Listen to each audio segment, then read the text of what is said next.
Esse é um vídeo mais para mim do que para qualquer pessoa. Como é que a gente consegue contar uma história mais longa? Primeiro, inventando problema. E daí a história anda para tentar resolver aquele problema. Eu escrevi O Homem de Água para a gente usar o traje de escafandro. Gozado, um amigo meu ontem perguntou: aquele traje seu, dá para vestir aquilo lá? Eu falei: é lógico, eu fiz para a gente usar, né? Fiz para a gente usar. Não é, não é um enfeite assim, é coisa para usar. Entende? É para usar. Aí tem que pôr aquela base ali, né?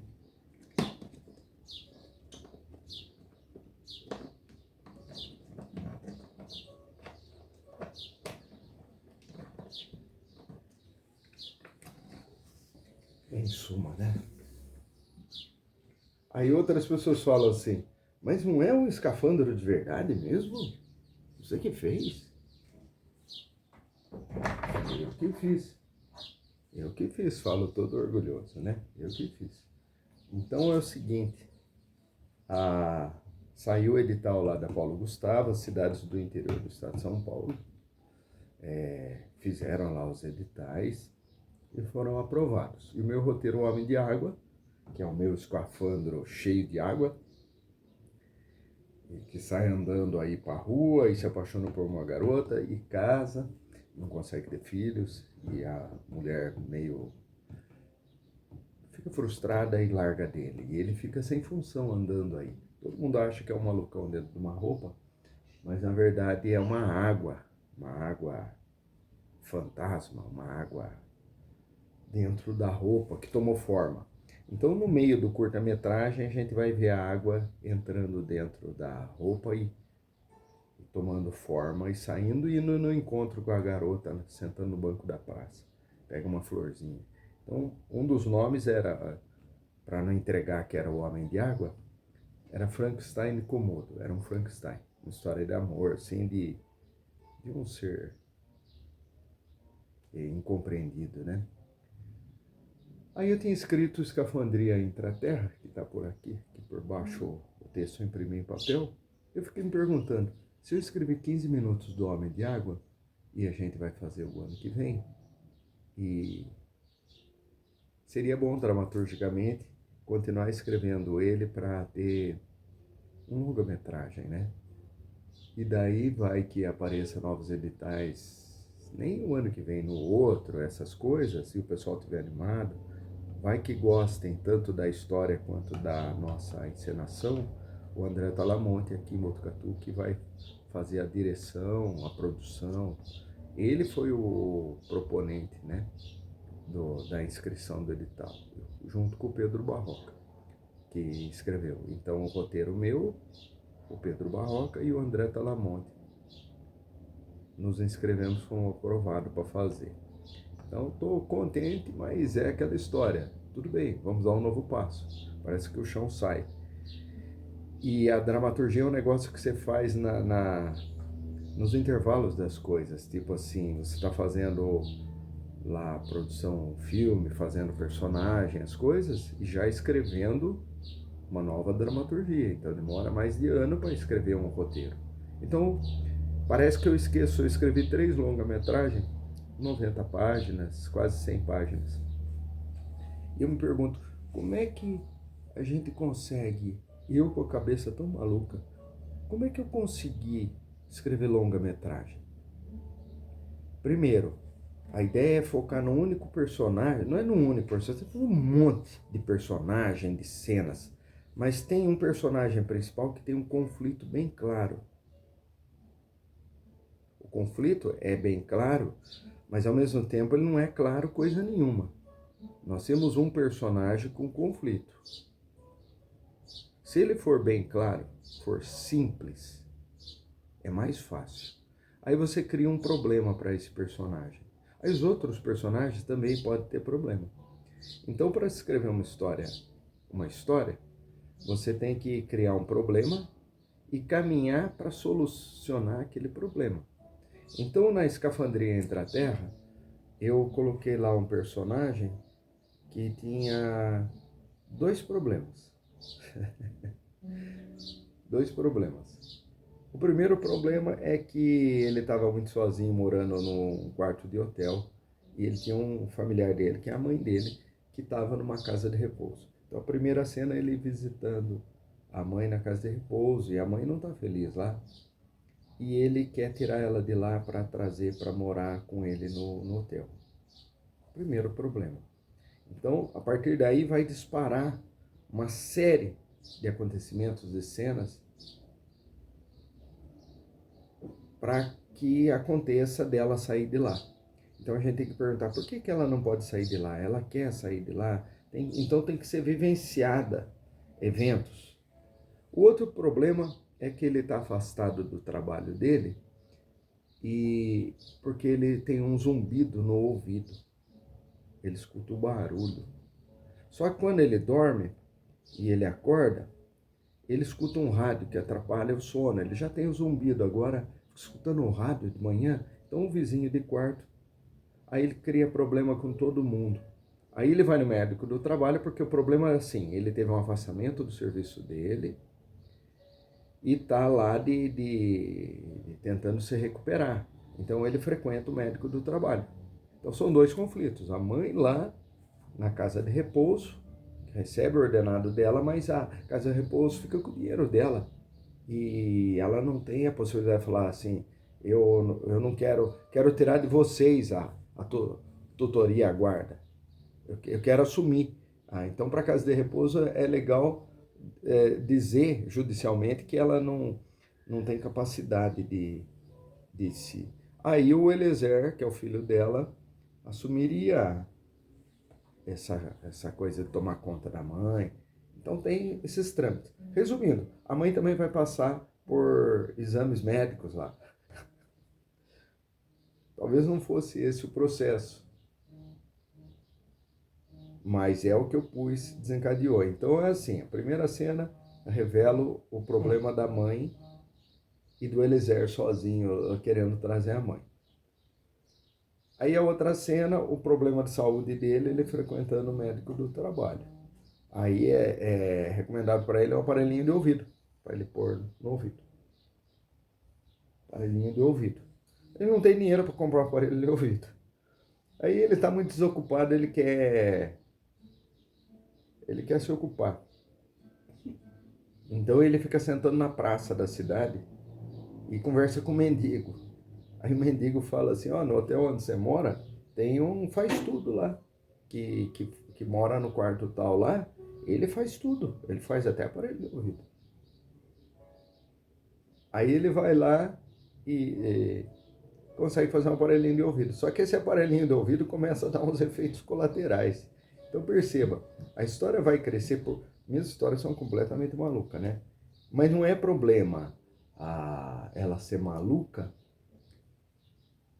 desde que a gente entenda o problema e caminhe para resolvê-lo. E quando resolve, não resolve perfeitamente, inteiramente, né? Então, eu dei esse exemplo porque isso foi consumindo páginas.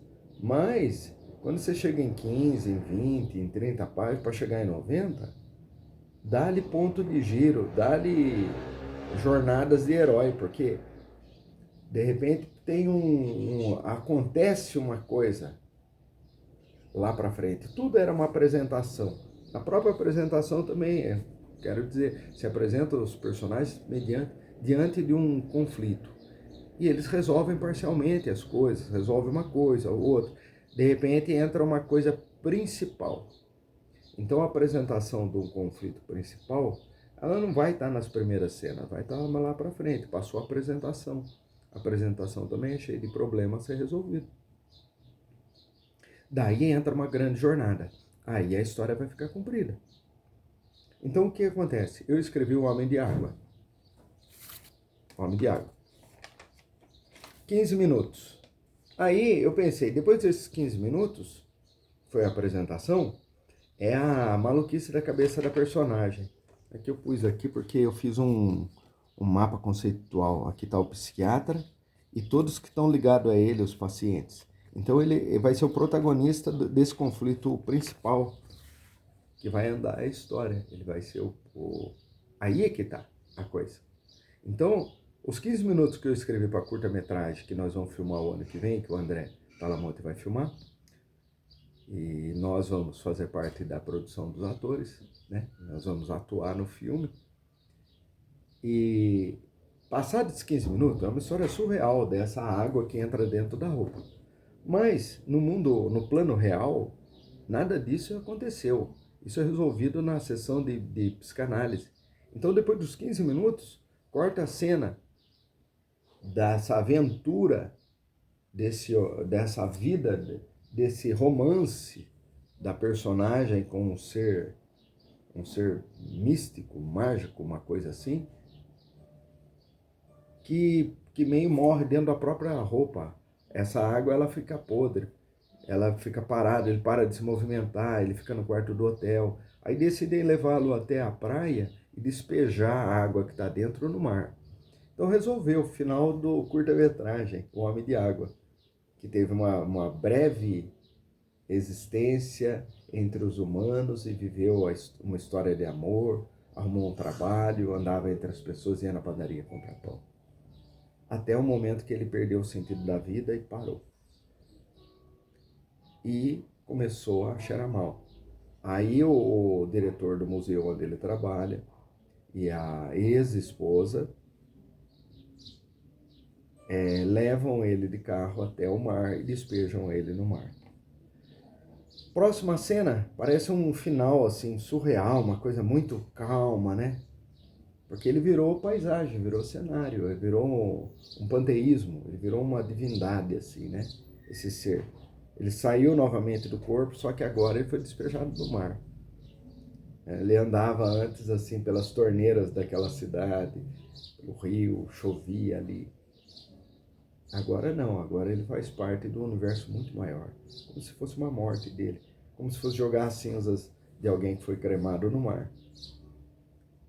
Aí, qual que é a próxima cena? É maluco, né? Cria as coisas bem maluco. Qual que é a próxima cena? Já é realista. A personagem está diante do psicanalista, né? Do psiquiatra, como se ela tivesse contado essa história maluca. E ela já está querendo ter alta. Aí o psiquiatra fala, não, a gente tem que continuar mais um pouco. Acho que eu vou acompanhar você retornando para seu curso de psicologia na faculdade. Então, ela é uma estudante de psicologia e ela está fazendo um acompanhamento psicológico, que faz parte dos estudantes, tem que fazer. Ainda mais ela que trancou matrícula, né? E voltou e toma os remédios. Ela é muito inteligente. Então tem que ficar claro que ela é uma estudante de psicologia e ela conversa sobre psicologia, ao mesmo tempo, quer dizer, eu não sei mais se é isso, eu não entendo tanto. Eu não entendo nada de psicologia. Eu fui paciente durante 3 anos de psicanálise e eu estou assistindo uma série, eu já assisti, estou revendo, que chama Gypsy, na Netflix, chama Gypsy, que mostra a situação que também uma psicóloga tem tanta curiosidade, né, de ver o que o paciente conta na vida real e até de querer viver a emoção que o paciente está vivendo. Então ela fica tão encantada que ela não aguenta, ela vai investigar. E daí ela traz de volta para a terapia e ela acaba se apaixonando pela moça que o paciente dela é apaixonado. E é muito louco, porque ela vai piorando. Ela vai piorando. O quadro psicológico da psicóloga que atende lá no consultório. E eu vou usar meio esse modelo, só que vou fazer um homem, né? Um psiquiatra ao invés de ser, né, copiar. Eu estou gravando aqui no... Ah, tá vendo? Não dá para ver. Dá para ver aí? Só um pouquinho. Quando você virar a rotatória e reto, tem do lado direito um quarteirão de Sabesp, sabe tudo da Sabesp. Continua que você chega lá. Não precisa fazer aquilo que você faz. Eu acho que eu já fui para aquele lado lá. Então. Tem uma caixa d'água da Sabesp. Tem também. Eu fui lá. Muito bom. Qualquer hora eu vou lá. O Atacadão aqui em Botucatu. Estavam me explicando onde que era. Para chegar aqui eu nunca fui. Então, como que eu estou na página 21? Tinha escrito 15 páginas. Aí eu quero, durante esse tempo, escrever o longa, para a gente fazer tratamento nos 15 minutos, para quando estiver pronto, além de fazer mais sentido, entender a personagem, a ficha de personagem. Que também não precisa mexer nele para fazer continuar as cenas para frente. Até isso, não fazer cenas no começo. Conseguir. Os 15 minutos é a apresentação do longa-metragem e funciona como curta-metragem, porque ele é separado, porque ele é um plano surreal. É a cabeça da personagem estudante de psicologia. Aí começa a ir num psicólogo lá, né? E esse psicólogo, ele vai ter informações pelos pacientes e vai detectar alguém que está próximo do paciente que odeia outra pessoa. Odeia demais. Então é como se esse psiquiatra fosse um olheiro, escutasse histórias e começasse a andar na vida real para conhecer aquelas pessoas, mas sem ser identificado e sem ninguém saber que ele está fazendo isso. Então talvez eu tenha que criar cenas que eles se encontram assim meio sem querer e reconhece. Então a paciente lá mostra no celular a foto. Aí tem eventos, ele vai no evento, daí ele reconhece. Então, como que essa meta progressiva de descobrir essas coisas, e ele... Aí que vai acontecer uma coisa. Eu não vou dizer que é ele que está fazendo isso, mas vai ficar subentendido, porque eu preferi esconder.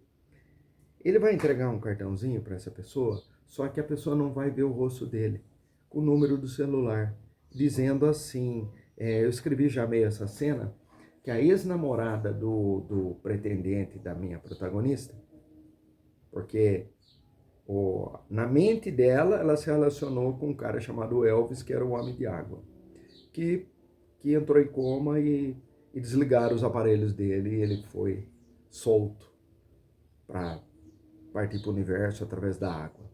Acabou.